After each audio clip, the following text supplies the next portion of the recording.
A return to their ancient homeland in Palestine has always been at the heart of the Jewish faith.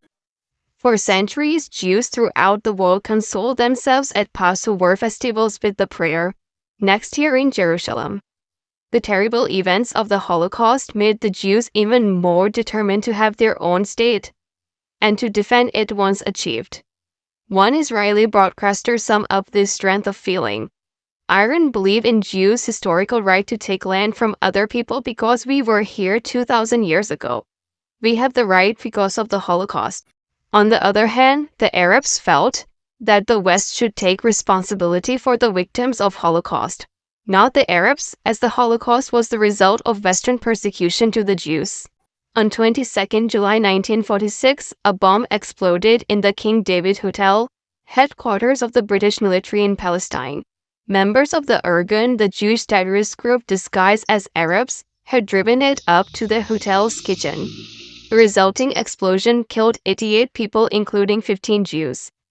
This act clearly demonstrated the length of which Zionists could go to expel the British from the Palestine in their desire to create a homeland for the Jews.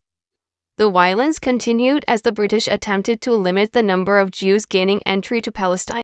In 1947, two incidents made the British realize that they should leave Palestine.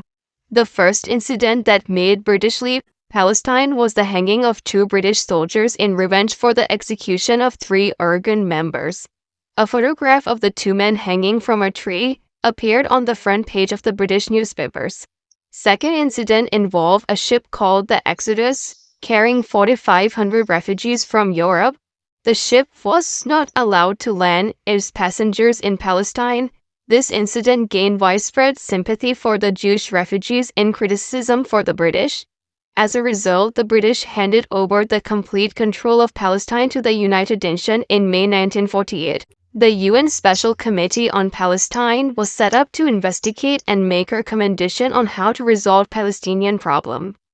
The Special Committee report was presented in August 1947. According to the report, UN decided that the only possible solution was to divide Palestine into 2 separate Jewish and Arab states. Although they made up only 1/3 of the population, the Jews were to be given a greater share of the land in anticipation of more immigration. The Arab Higher Committee, representing the Palestinian Arabs, rejected the UN partition plan. Palestinian Jews were also unhappy with the proposed boundaries as they left Jerusalem in the heart of Arab zone. The velocity of the 3 religions would come under the control of the UN, but control of the access roads was in Arab hands. In December 1947, when the British announced their withdrawal from Palestine to be carried out in May 1948, unrest grew between Arabs and Jews. Both sides tried to gain control of the roads leading to Jerusalem. Soldiers from Syria and Iraq prepared to come to the aid of their Arab neighbors, while the Jewish Haganah organized the defense of Jewish areas. More extreme elements within the Jewish community started to attack the Arab settlement. In 1948, soldiers from Syria and Iraq began to cross into Palestine to help Arabs. In March 1948, the Haganah came up with Plan Dalet, that was Plan D, which aimed to take over military bases evacuated by the British and expel as many Palestinians as possible from the future Jewish state. By February 1948, many of the Palestinian elites, such as landowners and businessmen, had left Palestine. This led to the development of insecurity among the Arab masses. In April 1948, Jewish forces began the forcible expulsion of Arabs from villages. Nearly all of the villages along the coast from Tel Aviv to Haifa were cleared of their Arab population. In the weeks before the British withdrawal from Palestine, some of the bloodiest fighting took place in and around Jerusalem. In April 1948, around 80 members of the Irgun, led by future Prime Minister Menachem Begin, attacked the Arab village of Deir Yassin. They killed the entire population of the village, leading to widespread panic among the Arab population. Around 700,000 Arabs fled their homes as further areas of Palestine came under Jewish control. The Palestinians were now a people without a homeland. They were forced to seek refuge in camps close to the Israeli border, waiting for an opportunity to regain their lands. On 14th May 1948, David Ben-Gurion proclaimed the birth of a new state of Israel. The next day, armed forces from Lebanon, Syria, Iraq, Transjordan, and Egypt invaded. Most of the people expected the Arabs to win easily, but on the contrary, the one-day-old Israelis defeated them and even captured more of Palestine than the UN partition had given them. The Israeli won because they fought desperately. They were fighting for their very existence.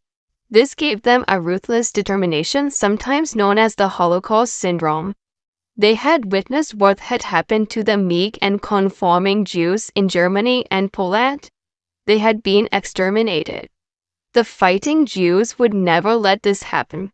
Whereas the Arab states were divided among themselves due to political rivalries and were poorly equipped, the Palestinians themselves were demoralized and their military organization had been destroyed by the British during the uprising of 1936 to 1939. The most tragic outcome of the war was that Palestinian Arabs became the innocent victims, lost 3/4 of their homeland, and majority were now without a state of their own. Some were in the new Jewish state of Israel, others found themselves living in the area now known as West Bank, occupied by Jordan.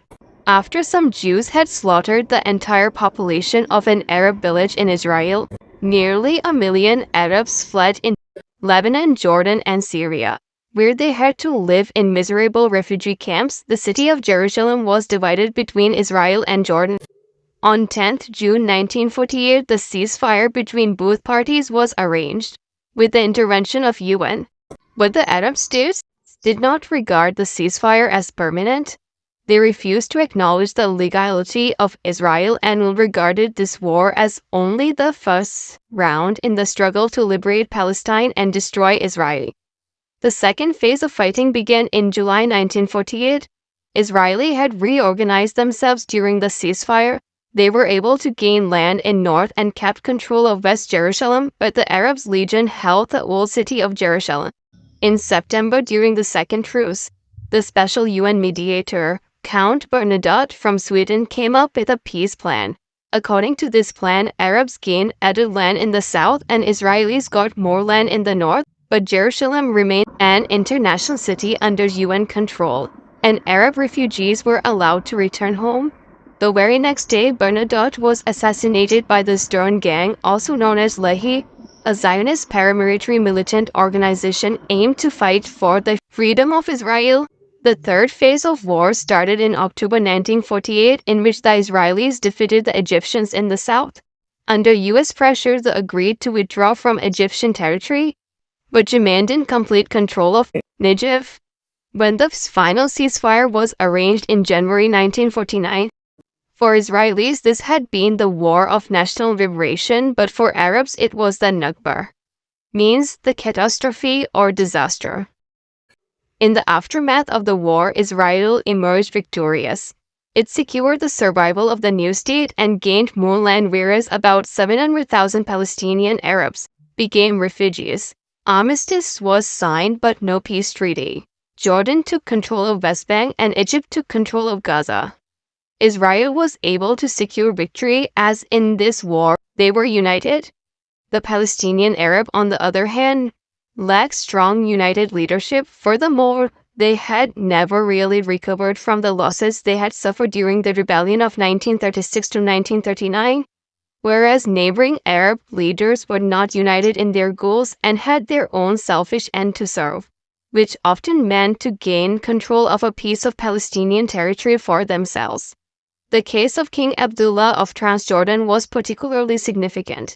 Before the war, he secretly met with one of the Palestinian Jewish leaders and assured that he would not invade territory allocated to the new Jewish state. During the war, Abdullah's Arab Legion defended only the old city, the eastern part of Jerusalem, against Israeli attack, and made no effort to stop Israelis seizing West Jerusalem. They remained neutral when Israelis fought Egyptian forces in the second and third phases of the war. We'll soon come up with the next part of the video. Stay tuned.